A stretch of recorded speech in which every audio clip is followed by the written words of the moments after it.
Hi. It's such an honor to be here with so many of you. I'm so grateful that you brought me here.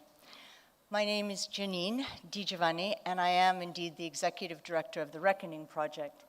We are a small war crimes unit inside Ukraine with Ukrainian researchers led by the incredible Natalia Gumenyuk, who is here somewhere, and my co-founder Peter Pomerantsev, who will be here later on as well. We gather evidence of war crimes, and then we verify them, and then we try to build cases for the prosecutor in Ukraine, but also in international justice mechanisms. As well as doing that, we write stories which we try to bring to the international media to keep the story of Ukraine going.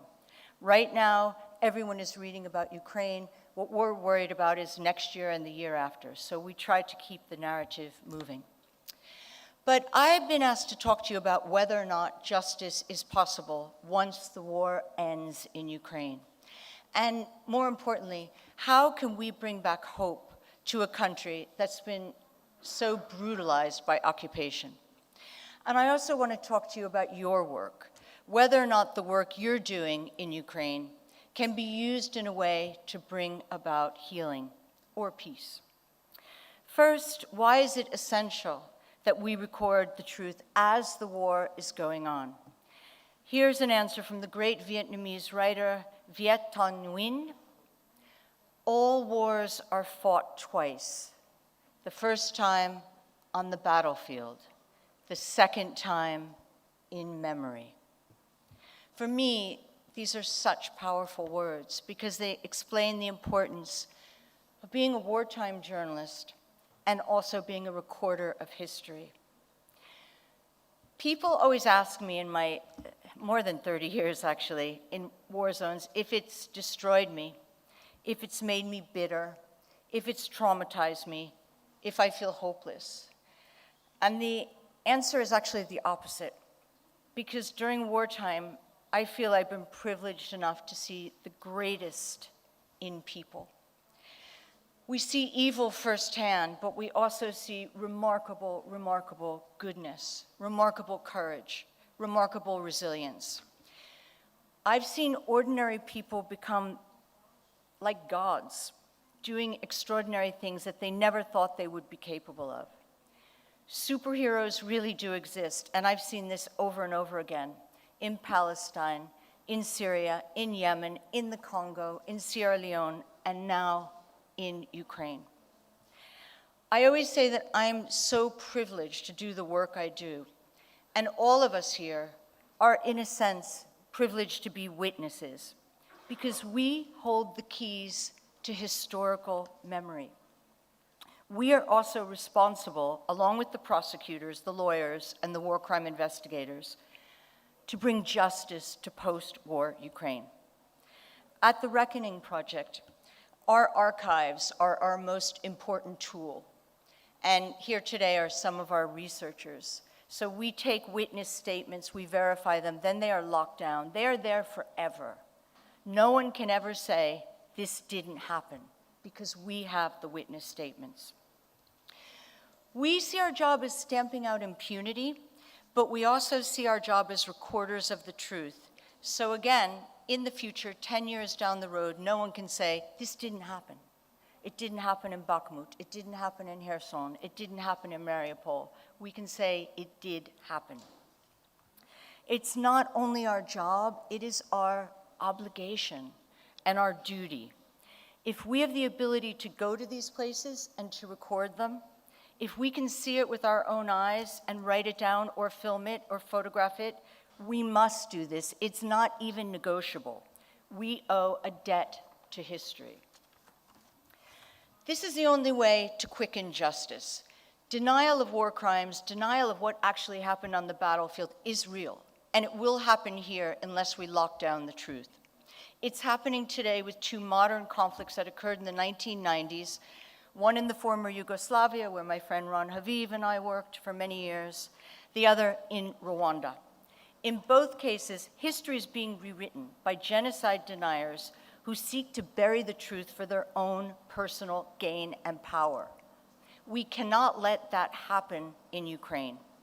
We know that the truth's been buried before, here, over many decades of transgenerational trauma that's been inflicted on your country, from the countless wars, occupations, to the Holodomor, to the current full-scale invasion. This war is a brutal, unjust war, an attack on civilians who have done nothing to deserve to watch their families die, their houses scorched, their children sent to another country, their identities erased. But war does more than destroy buildings and homes. At its very core is the attempt to erode society. It melts the infrastructure of family, of ordinary life.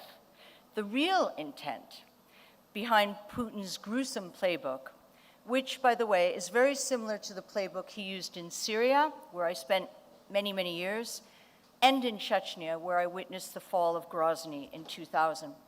He wants to whittle down the very concept of your identity, of what it means to be Ukrainian.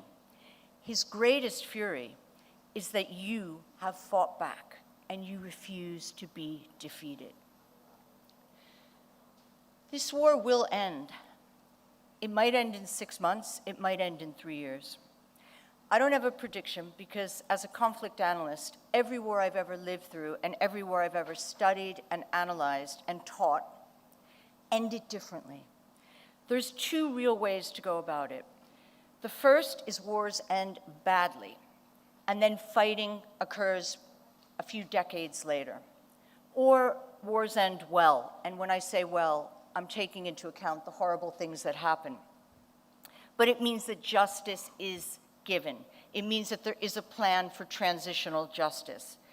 When justice is given back to victims of horrific crimes, only then can there be any kind of healing, and only then can societies begin to get back the strength that Mr. Putin is trying to take away from you. When countries eventually enter the period known as healing or reconstruction or transitional justice, that's when the real healing starts. And my question is, how does this happen after such a brutal assault? Can the people and the land actually be healed? And the answer is, it can. It can if everyone here works towards a future that will always incorporate your historical memory. And we also have to move beyond a wartime mentality and begin to live again with the notion of peace. But we must never, ever forget the times of darkness and the times of evil. I want to give you a few examples of past wars and of trauma, and countries that have emerged and managed to heal, but also countries that are still stuck in a cycle of violence and are absolutely unable to move forward towards healing. I'm going to start with Iraq, because Iraq is a country that makes me unbelievably sad. It is still enveloped in a devastating, heart-wrenching pain. I remember so well before the invasion of Iraq in 2003, when Saddam Hussein was still in power, driving from the very south, Basra, to the north, Mosul, with an Iraqi friend in an old car, an Oldsmobile from the 70s, and seeing these incredibly beautiful date trees by the side of the road, which are trees that line nearly every highway in Iraq. And he said to me, those date trees are symbolic of all of the souls of the Iraqi people through history, from Mesopotamia to modern-day Iraq. 1 year later, the violence was on an epic scale that none of us could have imagined. We knew the Iraqi people would never accept an occupation, but none of us really could foresee how desperately the souls of the Iraqi people would be ripped apart. He then said to me, until the violence ends in our country, but also in our hearts, until the vengeance ends, we will never be free again. We'll never be as free as those date trees. The occupation of Iraq led to horrific chaos, disorder, death, destruction. It was a time when car bombs went off constantly. So if you were a journalist and you were in a car and you were stuck in traffic, it was absolutely the most terrifying thing because it meant your chances of being near a car bomb were that much higher. It was a time when ordinary people were kidnapped from their homes, right off the streets, from their jobs. It was a time of insurgence, of sectarian violence, Sunni versus Shia, of intense vengeance. And then in 2014, when the Islamic State began to grow and thrive and carve out a kingdom that none of us thought could happen in the 21st century, a medieval, cruel kingdom where women and children were sold on a stage like this as slaves, where journalists, many of our friends, were beheaded simply for trying to tell the story, where ancient Christian people, the Assyrians, the Chaldeans, ancient people that had lived in Mesopotamia and Iraq for thousands of years, were forced to convert to Islam or pay a tax or be extinguished forever. It was a time when I saw prison cells where desperate prisoners carved out their last words in blood. It was a time when I saw hanging nooses in Abu Ghraib prison, where innocent people were executed just for being in the wrong party or being the wrong sect. It was a time when I felt like I stood every day next to an open mass grave that was being unearthed, with women and mothers and sisters and family members screaming and howling as they recognized a piece of cloth on a skeleton that came up. People had disappeared for years in Saddam's Iraq, and they were finally finding out what happened to them. But the occupation unleashed pain and anger and a cycle of vengeance rather than healing. It was a terrible time of killing, of blood, and of genocide. But in the middle of these dark days, I had a friend, another friend, who built a farm in the middle of the city, in the middle of Iraq, and she trained Iraqi men and women to tend the soil because she believed they had been brutally damaged and traumatized by war as far deep as the soil. Not just the chemicals from the bombs, but the transgenerational issues that the people had endured. The fear, the anger, the sorrow was all buried in that soil. And she wanted the earth to be restored. And in a sense, she felt this would bring along healing. Today, fast forward to 2023, the war in Iraq is over, I guess. The US withdrew in 2011, but returned in 2014 to fight ISIS. ISIS was essentially defeated in 2017, but they continue to operate as insurgents. You can't kill an ideology like ISIS. As for Iraqi society, many people are trying to work towards healing, but without addressing the historical memory, the narratives woven through the intense sorrow, it's impossible. As for the question of justice, it is moving so slowly. And it's places like Iraq that made me and Peter and Natalia come up with the Reckoning Project as a way of speeding up justice. We, as I said earlier, one way of doing this is by documenting the crimes whilst the war is waging. But when I think of healing, I think of another country not so far from here and not so very unlike Ukraine, that also sustained brutality on a level that I did not think human beings were capable of inflicting on each other. Levels of cruelty, descent into darkness that in my dreams I did not think was possible. And I'm talking again about Bosnia. The city of Sarajevo, as beautiful as Lviv, in fact, many parts of Lviv remind me of Sarajevo, or as Kyiv, but that underwent a medieval siege for nearly 4 years, without water, electricity, where hundreds of shells fell every day. And this city was encircled by evil men and who basically tried to crush the population. At one point, a psychiatrist friend of mine estimated that the entire city had post-traumatic stress disorder, and that it had literally become a walking insane asylum because the people were so absolutely saturated with trauma. Outside of Sarajevo, in central, eastern Bosnia, villages were being torched, women were being herded into camps, impregnated by the enemy, men were taken to concentration camps. One day, in a frontline village in northwest Bosnia, I was pinned down for hours by a sniper hiding behind a rock. And I looked up and I saw something that to this day I feel like I dreamt it because it was so surreal, but it exemplifies for me the madness of war.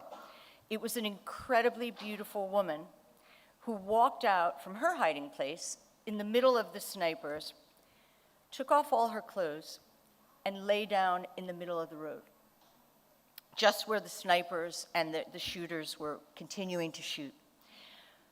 It was if she was saying, there is so much madness, but I will be even madder. I wish I had dreamed this, but it's reality.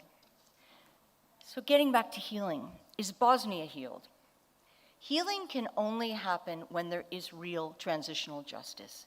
So when the men and women who waged the war and brought such pain to this country are brought to justice.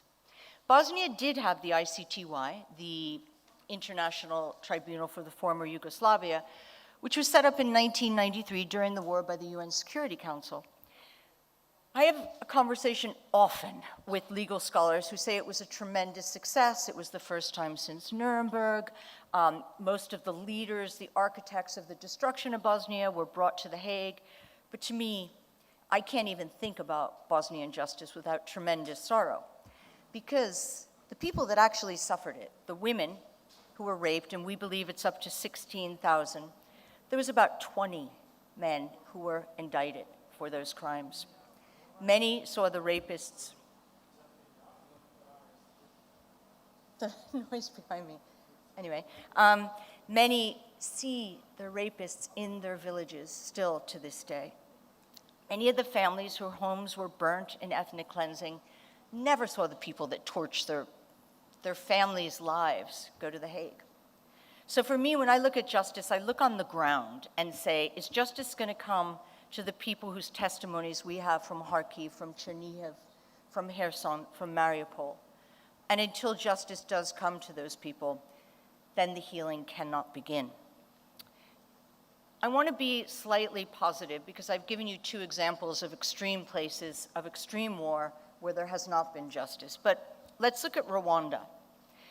Now, Rwanda was a place where 1 million people were slaughtered in one spring and summer. So I have to kind of stress that. 1 million people in 3 months. And to make it worse, most of them were killed with machetes. So it's one thing to give someone a control shot. It's another thing to bludgeon them to death hack them to death with a machete. So it's labor-intensive killing. So those people, the Hutus who killed 1 million Tutsis, really wanted to kill them. And they saw their faces when they were killing them. So you can imagine the pain in the aftermath of this. I have an image that I sometimes have nightmares about still, which is standing on a road and looking for miles and miles, as far as I could see, bodies piled, really piled. Like I'm almost 5'8", so it's like double my height. And it went on for miles of dead bodies melting in the sun. And as I walked down the road to see it, I wanted to imprint it in my mind forever. There were mothers holding their children. There were babies. There were old people. So one of the influences when creating the Reckoning Project was how justice was dealt with in South Africa through the Truth and Reconciliation Committee, which contributed to the healing of the country and the ravages of apartheid, and the Gacaca courts of Rwanda. Now, I don't know if we can use the model of Gacaca courts in Ukraine, but I hope we in some way can develop this. Gacaca courts are homegrown courts that were set up in the villages, in the fields, Gacaca means field, where the victims faced off with the perpetrators, and it was mediated by a tribal chief. If the traditional method of justice was to remain in Rwanda, to bring all of the 1 million people who had died to justice, it would take something like 40 years. The Gacaca courts quickened it, hastened it, and it also did something rather remarkable. It combined storytelling with legality. So as people told their stories, they were beginning the first process of healing. Because any trauma specialist will tell you the only way to begin to recover from trauma is to talk about it. in communities, in workshops. Journalists, what you do, interviewing people, although being very careful not to re-traumatize them. That's another story. Rwanda today has a lot of issues, and Paul Kagame is an incredibly tricky, benign dictator. But they have accomplished something that most international relations experts consider a success story in healing. And the same with Sierra Leone, which was another horrific, horrific war, where the main kind of human rights violation was to cut off civilians' hands and ask them if they wanted long sleeves or short sleeves. And they basically used civilians to be an object of fear and to show the power of the evil RUF rebels. Places, I would say, where there has not been healing: Syria, poor Syria, which has been completely left to die, Yemen, South Sudan, Congo. The list goes on and on. Those are just a few. But those are places where crimes have not been punished, places where the disease of impunity is going on and on. So, to sum up, is justice possible in Ukraine? Absolutely, it is. It must be. It has to happen if we want to break this cycle of violence and reoccurring conflict. In times of great darkness, in times of evil, we always have choices. We do nothing, we turn away, or we do the right thing. The right thing now for you as journalists, as Ukrainian journalists, is to record the truth. So I'm going to end with the words of Albert Camus. In such a world of conflict, victims and executioners, it is the job of thinking people not to be on the side of the executioners. Not only are we, as journalists, human rights monitors, not on the side of the executioners, but we are determined that those people will not walk away from their crimes. We will get them. Thank you.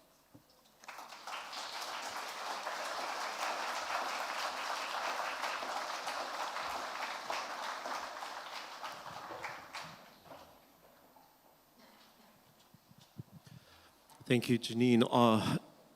It was a moving speech and moving lecture on a terrible topic, on a topic of how broad and deep can be the fall of humans when the ideas of like national superiority and dominance take their minds, and when the value of human lives reduces to zero, and when they rage and kill. We have like an announcement for the audience which follow our translation on Facebook and on other social media. We had like some technical problems and our broadcasting was interrupted. Don't worry, you will be able to see the speech of Oksana Zabushko and other speeches. They will be uploaded later. You will be able to follow them, to watch them in full length. Don't worry, you will not miss anything.